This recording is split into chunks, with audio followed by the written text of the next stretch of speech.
नौकरी हो, व्यापार हो, किसानी हो, चाहे किसी भी व्यापार की बात हो, उत्साह संपन्न कभी अपना उत्साह टूटने नहीं देना चाहिए। और वो तभी नहीं टूटेगा जब आपको भगवान का आश्रय होगा। कर्तुम मकर्तुम अन्यथा कर्तुम सर्व समा सामर्थ्य मेरे भगवान हैं। आज मैं यहाँ हारा हूँ तो कल जीत जाऊँगा। उत्साह तभी आपका संपन्न रहेगा जब आप भगवत आश्रय हैं। उत्साह संपन्न हर स्थिति में कभी अपने आप को उदास मत होने दीजिए। कभी भी टूटने नहीं देना है, कभी हारने नहीं देना है, क्योंकि कभी संपत्ति का योग होता है, कभी विपत्ति का भी योग होता है।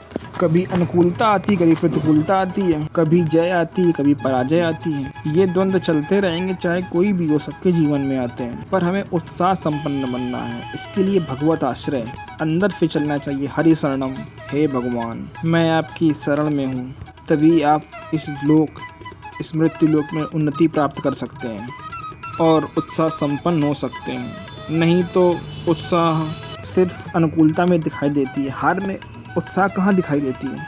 सब निराश हो जाते हैं, लेकिन वही सूरवीर है जो हार में भी निराशा को ना आने दे और किसी भी कार्य को आगे के लिए ना टाले, दीर्घ सूत्री ना बने। तत्काल जो कार्य हमें कल करने के लिए दिया गया है, भले ही संपन्न कल हो, चिंतन के द्वारा पूरा आज ही कर लेते हैं। जैसे ऐसे से ऐसे करना है तो उसको पूरा अपने दिमाग में बैठा लेते हैं चिंतन के द्वारा। उत्तम रसोइया वही है जो बनाने से पहले दिमाग में बना ले।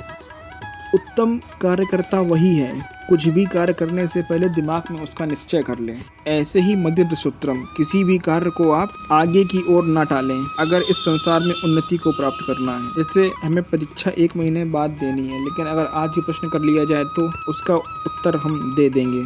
ऐसी ही तैयारी रखनी चाहिए। कल के कार्य को आज ही संपन्न करने की वृत्ति रखना है। क्रिया विद्रज्ञम, आप जिस भी कार्य में लगे, किसी भी कार्य में लगे, उसको पूरे विधि विधान के साथ करें। मनमानी नहीं, मन की इच्छा से नहीं, विधि विधान से। चाहे वो पढ़ाई हो, चाहे वो व्यापार हो, चाहे वो किसानी हो। अलग अलग विधान होते हैं ना, व्यापार का अलग विधान होता है, नौकरी का अलग विधान होता है। जो विधान है, जो सिस्टम है, बिल्कुल ठीक उसके अनुसार आपको ज्ञान होना चाहिए। क्रिया विधि प्रतिज्ञम, जो कार्य आपको दिया गया है उसको एकाग्र होकर करें। विस्मय सशक्तम, आपका जो व्यापार है, जो भी कार्य दिया गया आपको, पढ़ाई जो नौकरी, उसमें आसक्त हो जाइए।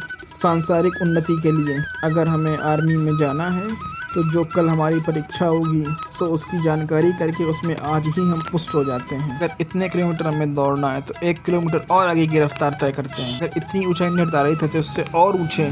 इतना अभ्यास। क्रिया विद्यज्ञम विष्णु सुसुप्तम सूरम, हृदय को सदैव बलवान रखें। हृदय में कभी दुर्बलता, नीचता हमारे हृदय को छू ना जाए। अगर हृदय बलवान रहेगा, आपका संकल्प दृढ़ रहेगा, आपका भाव दृढ़ रहेगा, तो पराजय भी आपकी विजय का हेतु बन जाएगी। सूरम और कृतज्ञम, अगर आपका कोई उपकार करता है तो कभी विश्वासघात ना करें, सदा उसका कृतज्ञ रहें।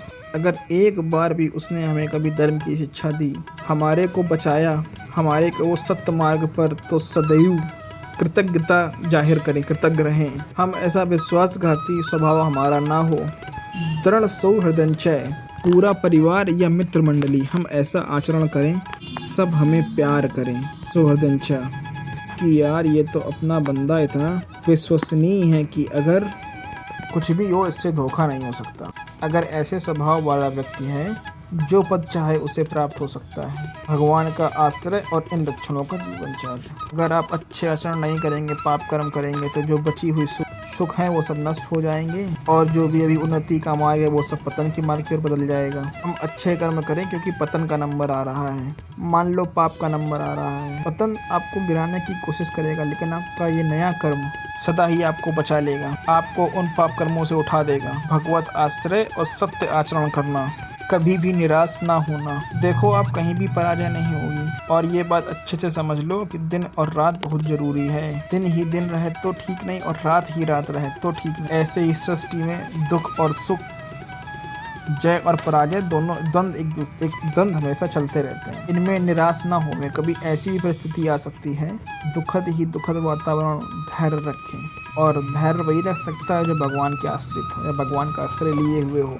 इसीलिए कहते हैं चाहे विद्यार्थी हो, चाहे व्यापारी हो, कुछ भी हो, चाहे बस भगवान का आश्रय ले लो, नाम जप करो, तुम्हें बहुत सपोर्ट मिल जाएगा। तुम टूटोगे नहीं। जैसे किसान ने की खेती नष्ट हो गई, उसने आत्महत्या कर ली। जैसे विद्यार्थी फेल हो गए, वो आत्महत्या करने के लिए तैयार है। छोटी छोटी बातों में जीवन नष्ट करने की जो मनसा जागृत होती है। ऐसा क्यों? क्योंकि भरोसा अविनाशी का नहीं है, प्रभु का नहीं है। बुद्धि में अध्यात्म का ज्ञान नहीं है। इसलिए पार्थिव भोगों में ज्ञान होने पर जिनका नाश होना सत्य है, उन नष्ट तो होंगे ही वो, और उनमें हम खुद को नष्ट करने की भूल कर बैठते हैं। अरे आज फेल हो गए तो हम और पढ़ाई करेंगे, अरे आज फसल नष्ट हो गई तो अगली बार और मेहनत से करेंगे। अपने जीवन को नष्ट कर देना इन चीज़ों का कोई हल थोड़ी है।